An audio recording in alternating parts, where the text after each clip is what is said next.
এই পার্টে আলোচনা হবে ফেজেস অফ ফটোসিনথেসিস। ফটোসিনথেসিসের দুটো ফেজ থাকে, একটা ফটোকেমিক্যাল ফেজ, এটাকে আলোক দশা বলে, আর একটা বায়োসিনথেটিক ফেজ।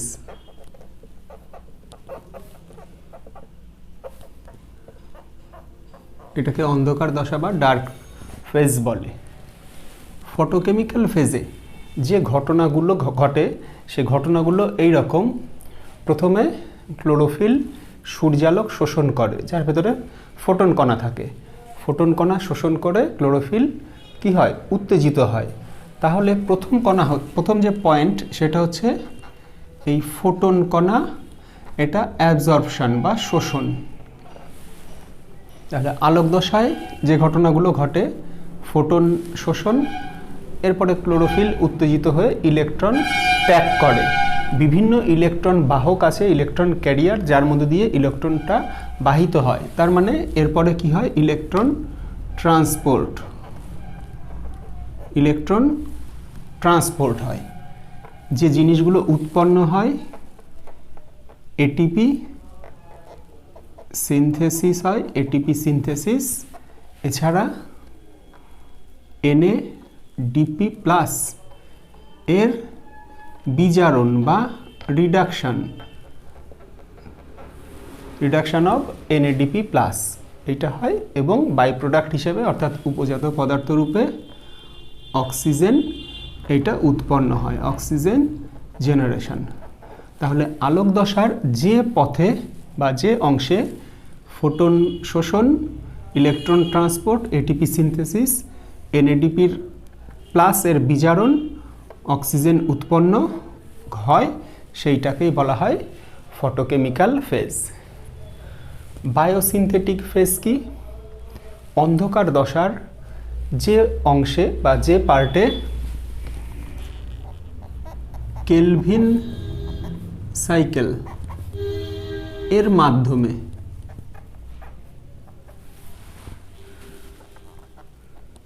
গ্লুকোজ সংশ্লেষ বা সিনথেসিস, গ্লুকোজ তৈরি হয়, সংশ্লেষ হয়, এবং RUBP রিবিউলোজ বিসফসফেট এর রিজেনারেশন হয়, পুনরুৎপাদন হয়, সেইটাকে বায়োসিনথেটিক ফেজ বলে।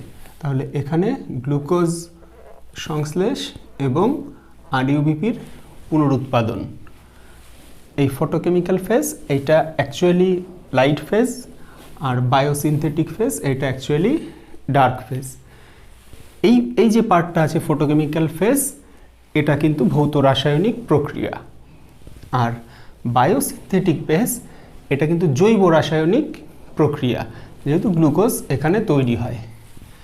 ফটোকেমিক্যাল ফেজ এর স্থান, এটা কোথায় ঘটে? ফটোকেমিক্যাল ফেজটা ক্লোরোপ্লাস্ট এর গ্রানাতে, আর বায়োসিনথেটিক ফেজ এর স্থান ক্লোরোপ্লাস্টের স্ট্রোমা বা ধাত্রতে ঘটে। এবার উপাদান যেগুলো লাগে ফটোকেমিক্যাল ফেজে, 5টা উপাদান লাগে। সালোক সংশ্লেষের যে নর্মাল রিয়াকশন ছিল, CO2 12H2O, CO2টা ফটোকেমিক্যাল ফেজে লাগে না, এই দিকে লাগে। তাহলে এইখানটায় লাগে H2O। এছাড়া সানলাইট, সূর্যালোক, তারপরে নিচে যেটা ছিল ক্লোরোফিল, সেই রিয়াকশনের কথা মনে করো, এর সঙ্গে দুটো জিনিস, একটা ADP আর একটা NADP+। 1 2 3 4 5টা জিনিস লাগে। অন্ধকার দশা, সেখানে যে উপাদানগুলো প্রয়োজন হয়, উপাদান এখানে 4টে। CO2টা এখানে লাগেনি, CO2 এখানে লাগে CO2 কে যে অ্যাকসেপ্ট করবে, অ্যাকসেপ্টার যে যৌগ থাকে কম্পাউন্ড RUBP, CO2 গ্রাহী যৌগ কোনটা RUBP, এটা 5 কার্বন যুক্ত একটা পদার্থ 5C। এছাড়া এই ADP এটা যে জিনিসে পরিণত হয় ATP-তে সেটা লাগে, আর NADP প্লাস এটা যে জিনিসে পরিণত হয় সহজ করে লিখলে NADPH2। এই কটা জিনিস, এখানে 4টে জিনিস লাগে। এবার এর যে ধাপগুলো আছে, ধাপগুলো কি কি? 1 নম্বর ক্লোরোফিল কর্তৃক সূর্যালোক শোষণ, লাইট অ্যাবজর্পশন, এই জিনিসটা হয়। সেকেন্ড স্টেপে কি হয়? সেকেন্ড স্টেপে ফটো ফসফোরাইলেশন। থার্ড স্টেপে ফটোলাইসিস অ্যান্ড O2 জেনারেশন, এটাকে আলাদা পয়েন্টও করা যায়, অক্সিজেন জেনারেশন। আর ফোর্থ স্টেপে NADP প্লাস এর বিজারণ বা রিডাকশন, এই ধাপগুলোর মাধ্যমে সম্পন্ন হয়। এবার আমরা এই ধাপটা দেখি, পরে আমরা বায়োসিনথেটিক ফেজের ধাপগুলো দেখব। প্রথমে তাহলে ক্লোরোফিল কর্তৃক সূর্যালোক শোষণ। সূর্যালোকে ফোটন কণা থাকে, ফোটন কণা শোষণ করে এই ক্লোরোফিল উত্তেজিত হয়। সালোকসংশ্লেষ যখন শুরু হয় তখন দুটো ফটোসিস্টেম থাকে, PS1 PS2। তাহলে এই ফটোসিস্টেমগুলো যার মধ্যে ক্লোরোফিল আছে, ক্লোরোফিল A সূর্যালোকের ফোটন কণা শোষণ করে উত্তেজিত হয়। তাহলে প্রথমে ক্লোরোফিল A এটা ছিল, এ কি করে? এই লাইটটাকে অ্যাবজর্ব করে, লাইট অ্যাবজর্ব করে এ উত্তেজিত হয়। এই উত্তেজিত অবস্থাটা খুব ক্ষণস্থায়ী, খুব অল্প সময়ের জন্য থাকে, এবং যদি সালোকসংশ্লেষে অংশগ্রহণ না করতে পারে তাহলে নষ্ট হয়ে যায়। প্রথমে এরা উত্তেজিত হয়ে যে দশায় পৌঁছায় সেটা খুবই ক্ষণস্থায়ী, 10⁻⁻12 সেকেন্ড। এইটাকে বলে সেকেন্ড সিংলেট ফেজ। তাহলে খুব ক্ষণস্থায়ী, এ থাকতে পারবে না এই দশায়, এ চেঞ্জ হয়ে যায়। এরপরে যে দশায় পৌঁছায় সেটাও ক্ষণস্থায়ী, 10⁻⁻9 সেকেন্ড। এটা হচ্ছে ফার্স্ট সিংলেট ফেজ। এরপরে এখান থেকে তুলনামূলক স্থায়ী, 10⁻³ সেকেন্ড, এটা হচ্ছে ট্রিপলেট ফেজ। ট্রিপলেট ফেজে এসে পৌঁছায়। এই সময় এরা ইলেকট্রনটা রিলিজ করে দেয়। ক্লোরোফিল CPL লিখলাম, ক্লোরোফিল এ কাকে রিলিজ করে দেয়? ইলেকট্রনকে রিলিজ করে দেয়। তাহলে ক্লোরোফিল সূর্যালোক শোষণ করে উত্তেজিত হয়ে কি রিলিজ করে? এই ইলেকট্রন, এইটাকে রিলিজ করে। Photophosphorylation. Photo means light, phosphorylation means phosphate যুক্ত হওয়া।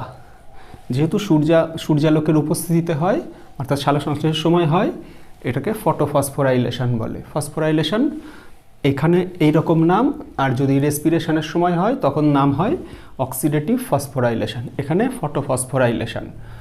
তাহলে ফটোফসফোরাইলেশন এটা আবার দুটোভাবে ঘটে, একটা সাইক্লিক, একটা নন সাইক্লিক। সাইক্লিক আর একটা নন সাইক্লিক। সাইক্লিক ফটোফসফোরাইলেশনে কি হয়? এখানে এই যে PS মানে ফটোসিস্টেম, এটা PS1 এর সঙ্গে শুধুমাত্র PS1 যুক্ত। এইটা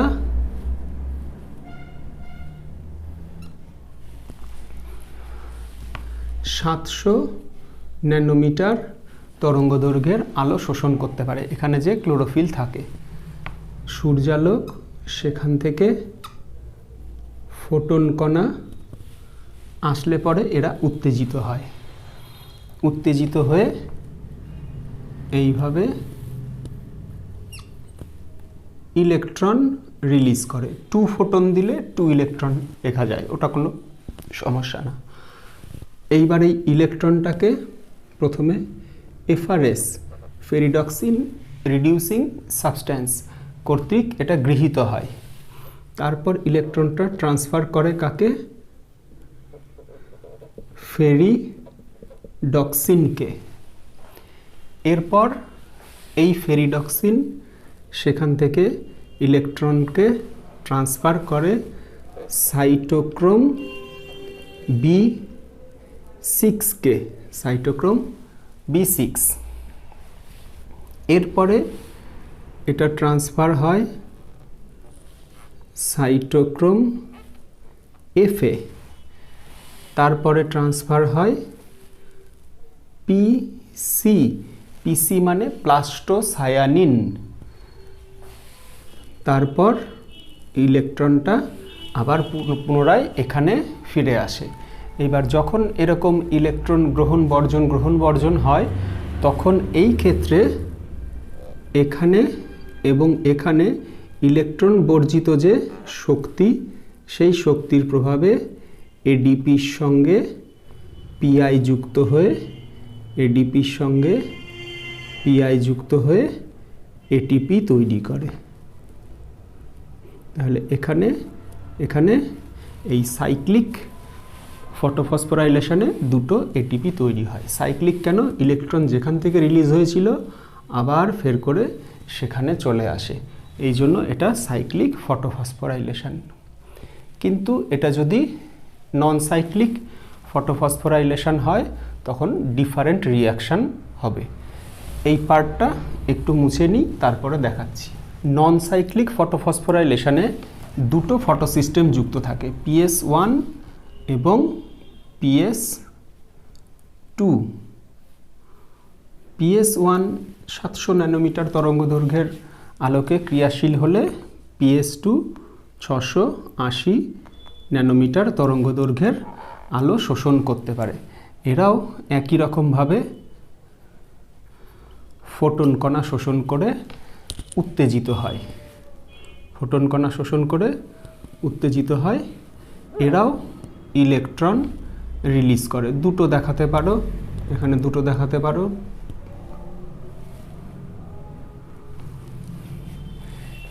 এবার প্রথমে এর কথাটা বলতে হবে। PS1 700 ন্যানোমিটার তরঙ্গ দৈর্ঘ্য এর আলো শোষণ করে, যার ভেতরে ফোটন কণা থাকে, উত্তেজিত হয়, ইলেকট্রন রিলিজ করে। এটা প্রথমে এফআরএস ফেরিডক্সিন রিডিউসিং সাবস্ট্যান্স সে গ্রহণ করে। সে কাকে দেয়? ফেরিডক্সিনকে ট্রান্সফার করে। ফেরিডক্সিন এবার একটা enzyme, ferredoxin NADP plus reductase এর প্রভাবে একে ট্রান্সফার করে দেয়। ইলেকট্রন যে গ্রহণ করেছিল সেটা ট্রান্সফার করে দেয় NADP প্লাস একে। এই ক্ষেত্রে কিন্তু ফেরিডক্সিন থেকে এখানে ফিরে আসে না, সেই জন্য এটা অচক্রাকার। যেখান থেকে ইলেকট্রন রিলিজ হয়েছিল সেখানে ফেরত যায় না। এই ক্ষেত্রে কি হয়? PS2 এ আবার যেহেতু দুটো ফটো সিস্টেম থাকে, সূর্যালোক শোষণ করে উত্তেজিত হয়, ইলেকট্রন রিলিজ করে। সেটা কিউ নামক একটা আননোন অ্যাকসেপ্টার, ইলেকট্রন অ্যাকসেপ্টার এ প্রথমে সেটাকে গ্রহণ করে। এরপরে সাইটোক্রোম বিকে ইলেকট্রন ট্রান্সফার করে। তারপর পিকিউ মানে প্লাস্টোকুইনোন, একে ইলেকট্রন ট্রান্সফার করে। পিকিউ থেকে সাইটোক্রোম এফে ইলেকট্রন ট্রান্সফার হয়, এরপর সেখান থেকে পিসি অর্থাৎ প্লাস্টোসায়ানিন হয়ে এখানে ইলেকট্রনটা ফেরত আসে। তাহলে যেখান থেকে ইলেকট্রন বেরিয়েছিল সে কিন্তু এর ইলেকট্রন যে ছেড়ে দিয়েছিল তার ফলে ঘাটতি হয়েছিল সেটা মেকআপ করলো, এর কিন্তু ইলেকট্রন ঘাটতি রয়ে গেল। এই ক্ষেত্রে এইখানে এডিপির সঙ্গে পিআই যুক্ত হয়ে ইলেকট্রন বর্জিত যে শক্তি তার প্রভাবে এটিপি তৈরি হয়। তাহলে যেটা নন সাইক্লিক পার্টে একটা এটিপি তৈরি হয় এইভাবে।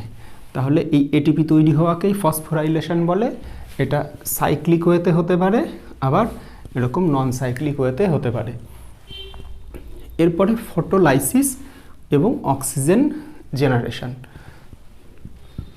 যেটা PS2 এ ইলেকট্রন রিলিজ করে দিল, এর তো ইলেকট্রনের ঘাটতি থেকে গেল। ইলেকট্রনের এই ঘাটতি কোথা থেকে মেটে? PS2-র জল ভেঙে গিয়ে। জলের এই ভেঙে যাওয়াকেই বলে ফটোলাইসিস। ফটো মানে লাইট, লাইসিস মানে ভেঙে যাওয়া। In the presence of light হয় বলে সেটাকে ফটোলাইসিস বলে। তাহলে এটা যদি ভেঙে যায়, ভেঙে গেলে একদিকে 2H+ আর একদিকে 2OH-। মাইনাস মানেই তার মধ্যে ইলেকট্রন আছে। তাহলে এইখানে এই ইলেকট্রনটা চলে গেল। ইলেকট্রন চলে গেলে এটা কি হয়ে যায়? 2OH অর্থাৎ মূলক বা রেডিক্যাল 2OH মূলকে পরিণত হয়। এটাকে এইভাবে দেখানো হয়, 2OH মূলকে পরিণত হয়। 2টাকে বাইরে রেখে OH-টাকে এরকম থার্ড ব্র্যাকেটের মধ্যে দেখানো যায়। এটা যদি আমরা 4টে ধরি, এইখান থেকে দেখাই 4OH। এখান থেকে কি তৈরি হতে পারে? এখান থেকে প্রথমে আনস্টেবল একটা কম্পাউন্ড H2O2 এইটা তৈরি হয়। ফাইনালি 2H2O প্লাস O2 তৈরি হয়। এই O2 জেনারেশনটা এখানে হয়ে গেল। O2 পত্ররন্ধ্র দিয়ে বাইরে বেরিয়ে যায়। আর ফটোলাইসিস, জলের এই ভাঙনকেই ফটোলাইসিস বলে। NADP+-এর বিজারণ। যখন কোনো সাবস্টেন্সের সঙ্গে অক্সিজেন যুক্ত হয়, হাইড্রোজেন ইলেকট্রন বেরিয়ে যায়, তখন তাকে জারণ বলে বা অক্সিডেশন। আর বিজারণ কখন হয়? যখন অক্সিজেন বেরিয়ে যায় বা হাইড্রোজেন অর ইলেকট্রন এরা যুক্ত হয়। এবার এই যে হাইড্রোজেন আছে, এখান থেকে তো ইলেকট্রন পায়, এরা এখান থেকে ইলেকট্রনটা পায়, আর এখান থেকে এই হাইড্রোজেনের প্রভাবে ইলেকট্রন আছে এর মধ্যে, আর হাইড্রোজেনের প্রভাবে কি হবে? NADPH+H+। এটা মানেই কিন্তু অ্যাকচুয়ালি NADPH2। কেন এইরকমভাবে লেখা হয়? দেখো, NADP+ মানে কি? এর একটা ইলেকট্রনের অভাব রয়েছে, আর 2H+ এর নিউট্রাল হতে গেলে দুটো ইলেকট্রন লাগবে। এখান থেকে ইলেকট্রন পায় দুটো, তাহলে টোটাল 3টে আছে, প্রয়োজন 3টে, এর জন্য দুটো, এর জন্য একটা। সেই জন্য এই যে NADP+, এই একটা নিউট্রাল হলো, NADP হলো, একটা ইলেকট্রন ইউজ হয়ে গেল, আর থাকলো একটা। এর জন্য দুটো ইলেকট্রনের প্রয়োজন। এখানে একটা ইলেকট্রন পেয়ে গেল NADPH, আর এখানে H+ লেখা হয় যে এর একটা ইলেকট্রনের অভাব আছে, এটা বোঝানোর জন্য। অর্থাৎ জিনিসটা NADPH2। তাহলে এটা NADP+-এর বিজারণ। তাহলে এই ঘটনাটা হচ্ছে লাইট ফেজ বা ফটোকেমিক্যাল ফেজ। এই যে নকশাটা, এটা ইংলিশ জেডের মতো দেখতে, এই জন্য এটাকে জেড নকশা বলে, জেড স্কিম। হ্যাঁ, জেড কে দিয়েছিলেন? হিল বেন্ডেল জেড স্কিম বলে। আর এই যে ফটোলাইসিস, এইটা এই ব্যাখ্যাটা দিয়েছিলেন রবিন হিল, এই জন্য এইটাকে হিল রিয়াকশানও বলে। তাহলে ফটোসিনথেসিসের একটা ফেজ এই রকম। বায়োসিনথেটিক ফেজ, এটাই ডার্ক রিয়াকশান। এইটা ক্লোরোপ্লাস্টের স্ট্রোমাতে ঘটে carbon dioxide RuBP, ATP, NADPH2। ATP, NADPH2 এই দুটো ফটোকেমিক্যাল ফেজ বা লাইট ফেজ সেখানে উৎপন্ন হয়। এই চারটে জিনিসের প্রয়োজন হয়। বায়োসিনথেটিক ফেজ এর যে ধাপগুলো আছে, ধাপগুলো এই রকম। অ্যাকচুয়ালি এই ফেজে কোনো লাইটের প্রয়োজন হয় না, সেই জন্য এটাকে ডার্ক ফেজও বলা হয়, যদিও এটা দিনের বেলাতেই ঘটে। এটা আবিষ্কার করেছিলেন এই যে ডার্ক ফেজ, সেটা বিজ্ঞানী ব্ল্যাকম্যান, তার নাম অনুসারে এটাকে ব্ল্যাকম্যান বিক্রিয়াও বলা হয়। ওভারঅল যে বিক্রিয়া, ব্ল্যাকম্যান বিক্রিয়াও বলা হয়। তাহলে প্রথম ধাপে কি হয়? CO2 তার অ্যাসিমিলেশন, অর্থাৎ কার্বন ডাইঅক্সাইডের স্থিতিকরণ। কার্বন ডাইঅক্সাইড তার ভিতরে কার্বন থাকে, কার্বন অ্যাসিমিলেশনও বলা যায় এই স্টেপটাকে। সেকেন্ড স্টেপে PGA তার রিডাকশান হয়, বিজারণ। থার্ড স্টেপে গ্লুকোজ সংশ্লেষ বা সিনথেসিস, এবং ফোর্থ স্টেপে আরইউবিপি এর পুনরুৎপাদন, রিজেনারেশন ঘটে। এই চারটে ধাপে সম্পন্ন হয়। প্রথমে CO2 অ্যাসিমিলেশন কিভাবে হয় জিনিসগুলো আমাদের একটু দেখতে হবে। একদম প্রথমে যেটা পরিবেশের কার্বন ডাইঅক্সাইড আছে CO2, সেলুলার একটা কম্পাউন্ড 5 কার্বনযুক্ত আরইউবিপি, এই আরইউবিপি এর সঙ্গে in the presence of water এটা যুক্ত হয়, CO2 যুক্ত হলো। অ্যাকচুয়ালি CO2কে আরইউবিপি গ্রহণ করে। আরইউবিপি 5 কার্বনযুক্ত পদার্থ, কার্বন ডাইঅক্সাইড 1 কার্বনযুক্ত পদার্থ, CO2 6টা লাগে কিন্তু 1 কার্বনযুক্ত পদার্থ। এটা 5 কার্বনযুক্ত পদার্থ, এও 6টা লাগে। দিয়ে প্রথমে 6 কার্বনযুক্ত পদার্থ 6DPOB, এটা একটা অস্থায়ী যৌগ, ডাইফসফো অরবিটাল, এইটা তৈরি হয় প্রথমে। এটা কিন্তু কত কার্বনযুক্ত পদার্থ? 6 কার্বনযুক্ত পদার্থ। এরপর যেহেতু এটা অস্থায়ী, আনস্টেবল, বেশিক্ষণ থাকতে পারে না, এ ভেঙে গিয়ে 3 কার্বনযুক্ত পদার্থ PGA, এটা 3C। 3 কার্বনযুক্ত পদার্থ হলে 12টা হবে, 6 কার্বনযুক্ত পদার্থ 6টা হলে 3 কার্বনযুক্ত পদার্থ 12টা হবে। এই 12টা ফসফোগ্লিসারিক অ্যাসিড এইটা তৈরি করে। এই ফসফোগ্লিসারিক অ্যাসিডটা স্টেবল একটা কম্পাউন্ড। ফসফোগ্লিসারিক অ্যাসিড এইটা প্রথম তৈরি হয় স্টেবল কম্পাউন্ড এই রিঅ্যাকশানে, হ্যাঁ, যেটা 3 কার্বনযুক্ত পদার্থ। এই জন্য এই যে সাইকেলটা হবে এইটাকে C3 সাইকেলও বলে, C3 সাইকেল বলে। 3 কার্বনযুক্ত পদার্থ প্রথম তৈরি হয় বলে। এবার এই যে 12 PGA তৈরি হলো, এই PGA এরপরে ফসফোগ্লিসারঅ্যালডিহাইড তৈরি করবে। কিন্তু এখানে একটা ঘটনা আছে, সেটা কি? এই 12 PGA এ প্রথম ধাপে এটিপির উপস্থিতিতে, 12 ATP এর উপস্থিতিতে এটা ADP হয়ে গেল, 12টা ফসফেট নিয়ে এটা 12 diphosphoglyceric acid, DPGA, diphosphoglyceric acid, একটা করে ফসফেট বেশি হয়ে গেল, DPGA তৈরি করে। এবার অ্যাসিড তৈরি হলো, অ্যাসিড অ্যালডিহাইড হয় কখন? যখন হাইড্রোজেন যুক্ত হয়। এবার হাইড্রোজেন ডোনারটা কে আছে? এইখানে হাইড্রোজেন ডোনারটা রয়েছে 12 NADPH2।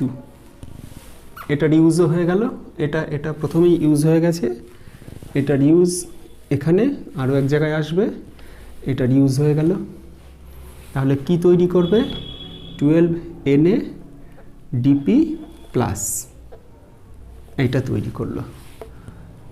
এটা আবার চলে যাবে আলোক দশায়, সেখানে গিয়ে কাজে লাগবে। তাহলে অ্যাসিড এ কি তৈরি করবে 12 PgALD অ্যালডিহাইড। আর এটা ডাইফসফো, এটা ফসফো, তাহলে ফসফেটকে বার করে দিতে হবে 12H3PO4, ফসফেটটাকে রিলিজ করে দিল, ডাই ছিল সেটা একটা করে হয়ে গেল ফসফোগ্লিসারঅ্যালডিহাইড। এই 12টা ফসফোগ্লিসারঅ্যালডিহাইড তৈরি হলো। এই 12টা ফসফোগ্লিসারঅ্যালডিহাইড এরা প্রত্যেকেই 3 কার্বনযুক্ত পদার্থ, এটাও 3C, এটাও 3C, সব 3 কার্বনযুক্ত পদার্থ। গ্লুকোজ কয় কার্বনযুক্ত পদার্থ C6H12O6, 6 কার্বনযুক্ত পদার্থ। ফসফোগ্লিসারঅ্যালডিহাইড 3 কার্বনযুক্ত পদার্থ। তাহলে এক অণু বা একটা গ্লুকোজ তৈরি করতে গেলে কটা PgALD লাগবে 3 কার্বনযুক্ত পদার্থ, 6 কার্বনযুক্ত পদার্থ তৈরি হলে 2টো লাগবে। তাহলে এটা ভেঙে গিয়ে একদিকে 10 PgALD আর একদিকে 2 PgALD এটা গঠন করে। এই 2 PgALD থেকে প্রথমে ডাইহাইড্রো অ্যাসিটোন ফসফেট, এটা কি হলো রেসপিরেশন যেমন পড়েছিলে মনে করে দেখো, গ্লুকোজ, তারপরে এখানে লিখি গ্লুকোজ 6 ফসফেট, তারপরে ফ্রুক্টোজ 6 ফসফেট, ফ্রুক্টোজ 1,6 ডাইফসফেট, এইরকম করে তৈরি হয়েছিল। এটা তার উল্টো রিয়াকশান। এখানে গ্লুকোজ 6 ফসফেট মানে গ্লুকোজের সঙ্গে একটা ফসফেট যুক্ত রয়েছে 6 নাম্বার পজিশানে। এটা যদি গ্লুকোজের স্ট্রাকচার হয় 1 number carbon, 2 number, 3 number, 4 number, 5 number, আর এখানে CH2OH আছে, এটা 6 নাম্বার, এর সঙ্গে একটা ফসফেট যুক্ত থাকে, তখন তাকে বলে গ্লুকোজ 6 ফসফেট। গ্লুকোজের সঙ্গে 6টা ফসফেট নয়, একটা ফসফেট 6 নাম্বার কার্বনের সঙ্গে যুক্ত আছে। তাহলে এটাকেই বলা যায় গ্লুকোজ মোনোফসফেট, ফ্রুক্টোজ 6 ফসফেট। তার মানে কি ফ্রুক্টোজের সঙ্গে একটা ফসফেট যুক্ত আছে, ফ্রুক্টোজ মোনোফসফেট। এটা ফ্রুক্টোজ 1,6 ডাইফসফেট, তার মানে কি ফ্রুক্টোজ 1,6 ডাইফসফেট। তাহলে FDP ফ্রুক্টোজ ডাইফসফেট, এটা DHAP। এখানে এই ডাইহাইড্রোঅ্যাসিটোন ফসফেট আর ফসফোগ্লিসারঅ্যালডিহাইড এই দুটো আইসোমারেজ এনজাইমের প্রভাবে একটা আর একটাতে কনভার্ট হতে পারে রেসপিরেশনে, এটাও পড়া আছে। এখানে গ্লুকোজ 6 ফসফেট, এটা ফ্রুক্টোজ 6 ফসফেট, এটাও কি হয় আইসোমারাইজেশন হয়, তাহলেও এখানেও আইসোমারেজ এনজাইম লাগে। এখানে কটা ফসফেট আছে গ্লুকোজ মোনোফসফেট, এখানে শুধু গ্লুকোজ, ফসফেটটাকে বাদ দেওয়া হলো। ফসফেট বাদ দিতে গেলে যে এনজাইম লাগে সেটা হচ্ছে ফসফাটেজ। এখানে ডাইহাইড্রো অ্যাসিটোন ফসফেট, এখানে ফ্রুক্টোজ ডাইফসফেট, আর এখানে ফ্রুক্টোজ মোনোফসফেট, ডাই মোনো, একটা ফসফেটকে বাদ দেওয়া হয়েছে, এখানেও ফসফাটেজ এনজাইমটা লাগবে। আর এইখানেও শুধু মনে রাখতে হবে অ্যালডোলেজ এনজাইমটা লাগে। তাহলে কিভাবে দুটো ফসফোগ্লিসারঅ্যালডিহাইড থেকে একটা গ্লুকোজ তৈরি হয়, এইভাবে রিভার্স অব রেসপিরেশন সেই পদ্ধতিতে।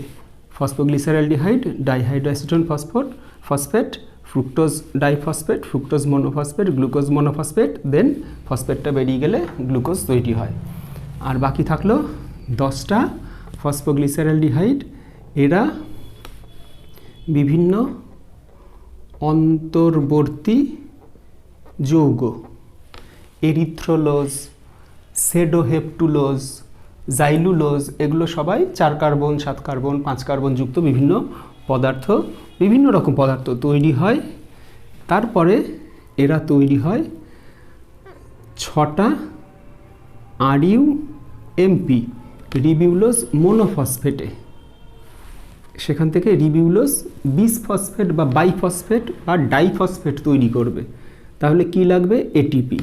এখানে আবার 6টা এটিপি প্রয়োজন হয়। 6টা এটিপি প্রবেশ করলে পরে এটা 6টা এডিপি হবে। ফসফেটটাকে পেয়ে গেল 6টা আরইউবিপি তৈরি করলো। এটা আরইউবিপির পুনরুৎপাদন। তাহলে প্রথমে CO2 অ্যাসিমিলেশন হলো, পিজিএ তার রিডাকশান হলো, হাইড্রোজেন প্রবেশ করলো, রিডাকশান হয়ে পিজিএলডি তৈরি করলো, একদিকে গ্লুকোজ সিনথেসিস করলো আর একদিকে আরইউবিপির রিজেনারেশন হলো। এই যে ধাপ, এইটা বিজ্ঞানী মেলভিন, কেলভিন এবং তার সহযোগী ছিলেন বেনসন আবিষ্কার করেছিলেন। তো এটা কেলভিন মুখ্য ছিলেন, সেই জন্য এটাকে কেলভিন সাইকেলও বলে। কেলভিন সাইকেলটাই C3 সাইকেল বা C3 চক্র। তাহলে এটাই হচ্ছে বায়োসিনথেটিক ফেজ, কীভাবে গ্লুকোজ তৈরি হয় এবং আরইউবিপির পুনরুৎপাদন ঘটে। তাহলে ফটোসিনথেসিসের যে মেন দুটো স্টেপ সেটা এই দুটো।